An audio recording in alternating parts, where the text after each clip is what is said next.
বাস ছাড়লো সকাল 10টায়। চলন্ত বাসে বসে এতক্ষণের স্বস্তি আর শান্তি পাচ্ছি। এতক্ষণ ধরে বাস এক জায়গায় দাঁড়িয়েছিল, তাই প্রচুর গরম লাগছিল। স্থির বাসে বসে থাকাও খুব বিরক্তিকর বিষয়।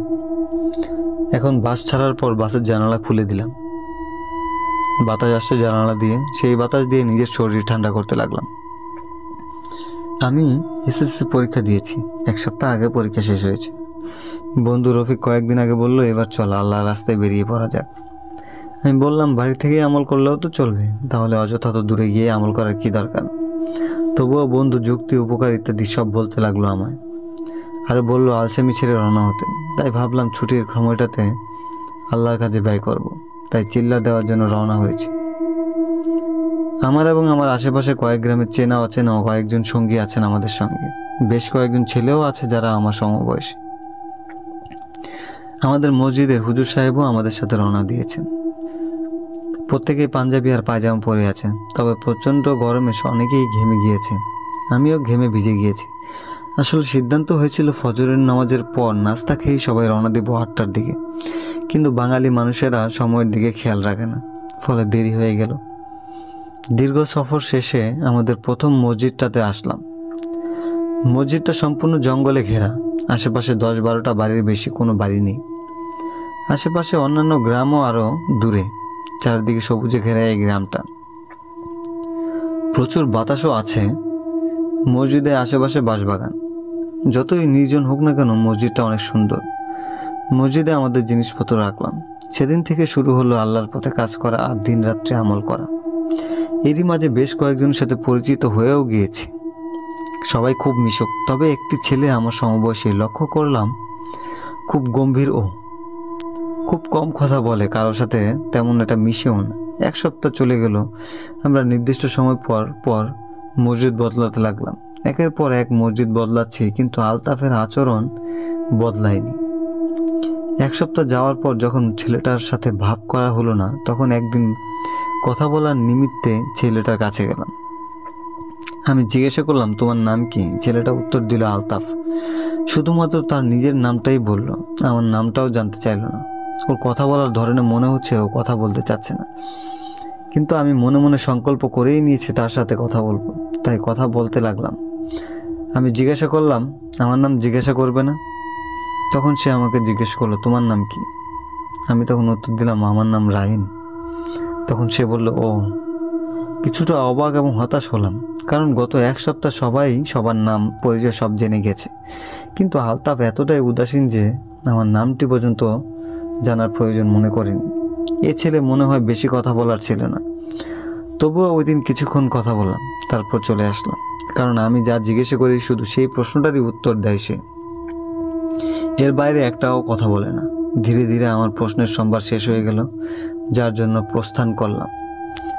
এরপর 2 দিন চলে গেছে। আলতাফের সাথে টুকিটাকি কথা হয়েছে, তবে আলতাফের সাথে যতই কথা বলি, মনে হয় ছেলেটা কোনো একটা কারণে মনমরা হয়ে আছে, বা এমন কিছু একটা ও মনে লুকিয়ে রেখেছে যার জন্য ও এমন কষ্ট পাচ্ছে।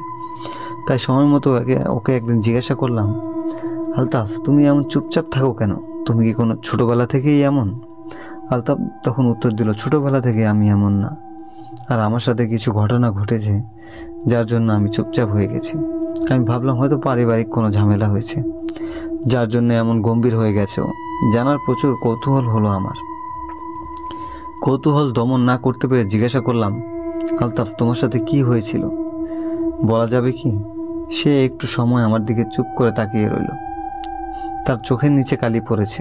মনে হচ্ছে রাতে না ঘুমায় বেশ কয়েকদিন ধরে।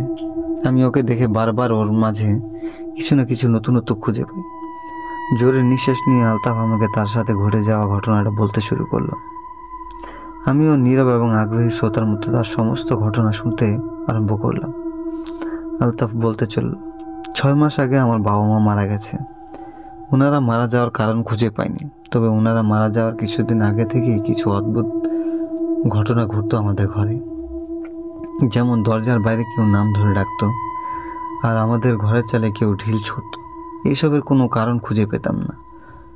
বাবা মা মারা যাওয়ার পর আমার চাচা আমাদের বাড়িঘর হাতানোর চক্রান্ত শুরু করে। প্রতিদিনই আমাকে বাড়ি ঘর বিক্রি করে দিতে বলতো, কিন্তু আমি না করায় আমার প্রতি রাগ দেখিয়ে চলে যেত।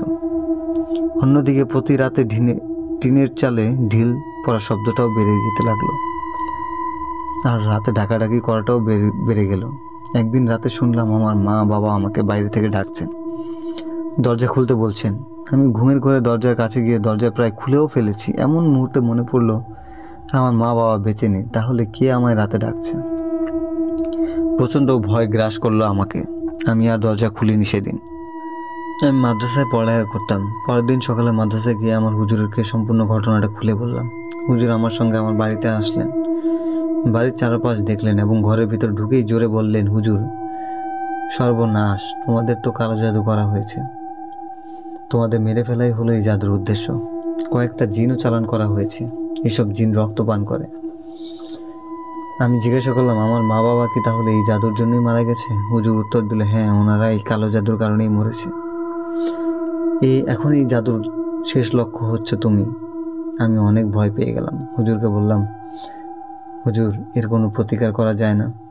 হুজুর আমাকে বলল, দেখো আলতাফ, এর একটাই প্রতিকার হলো তাবিজগুলো বের করে ফেলে দেওয়া আর কোরআন পড়ে ঘরের পাক পবিত্র করা।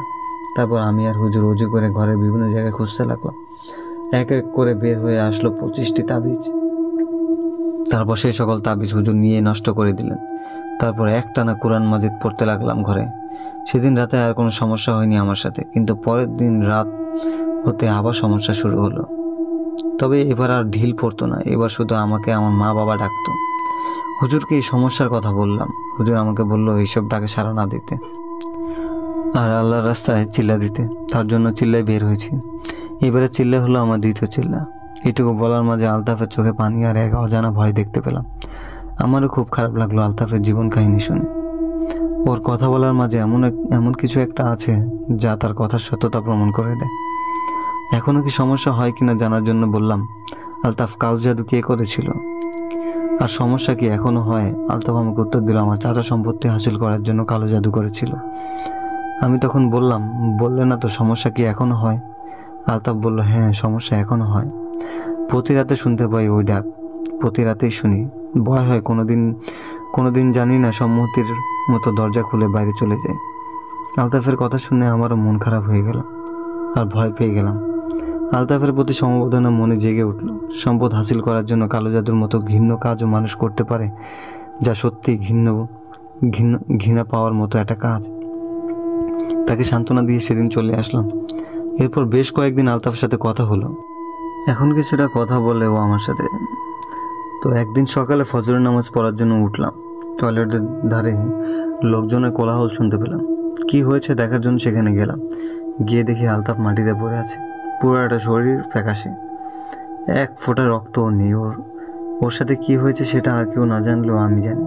হয়তো রাতে ডাক শুনে সম্মতির মতো দরজার বাইরে চলে এসেছিল, তাই আজ ওর এই পরিণতি এমন হলো। 2 ফোঁটা জল